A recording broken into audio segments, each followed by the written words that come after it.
Good morning student. बेटा, कल हमने अपने पिछले पार्ट में देखा था कि किस प्रकार से तद्धित प्रत्यय जो हैं वो हमारे 9 प्रकार के यहाँ पर मैंने आपको बताए थे। अब इसी में आगे हम देखते हैं कि उपसर्ग और प्रत्यय में क्या अंतर है। यानी साइड हेडिंग आप डाल लीजिएगा, उपसर्ग और प्रत्यय में अंतर।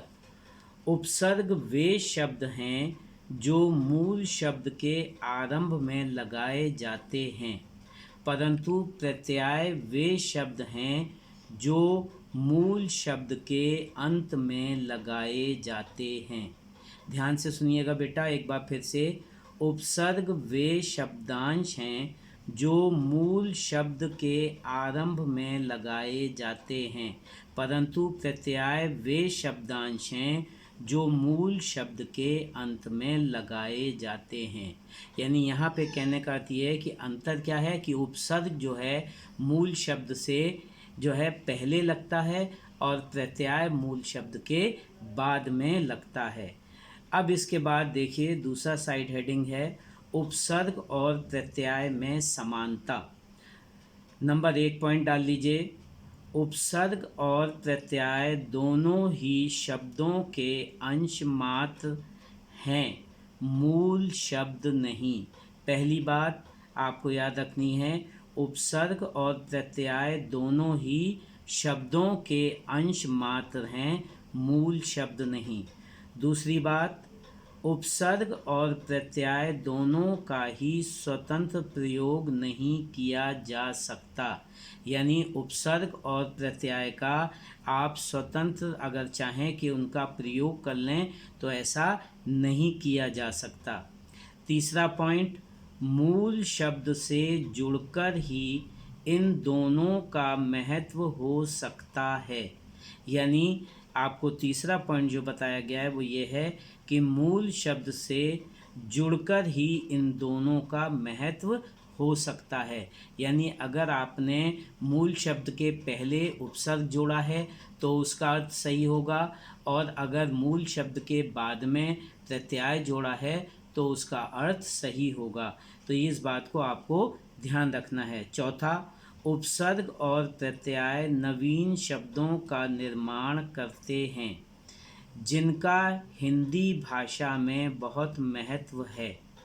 ध्यान से सुनिए चौथा पॉइंट, उपसर्ग और प्रत्यय नवीन शब्दों का निर्माण करते हैं जिनका हिंदी भाषा में बहुत महत्व है।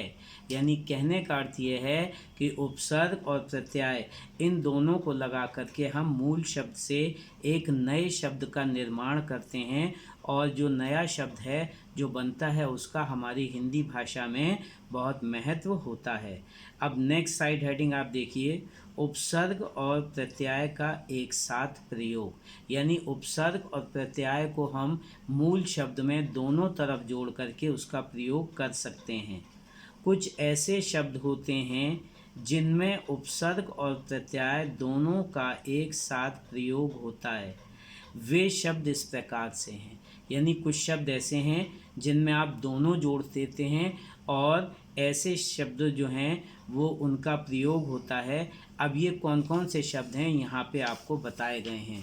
जैसे उन्होंने बताया है कि मूल शब्द है चैन और उसमें उपसर्ग जोड़ दीजिए बे और प्रत्यय जोड़ दीजिए बड़ी ई, तो इससे हमारा एक नया शब्द बना बेचैनी।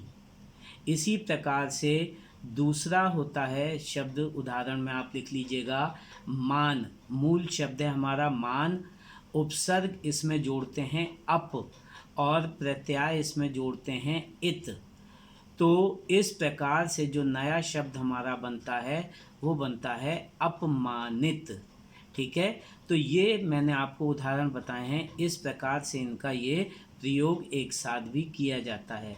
अब बेटा मैं आपको होमवर्क दे रहा हूँ, ये एक्सरसाइज है जो मैं आपको भेज रहा हूँ। इन एक्सरसाइजेस को आपको इसी के पाठ के आधार पर पूरा करना है।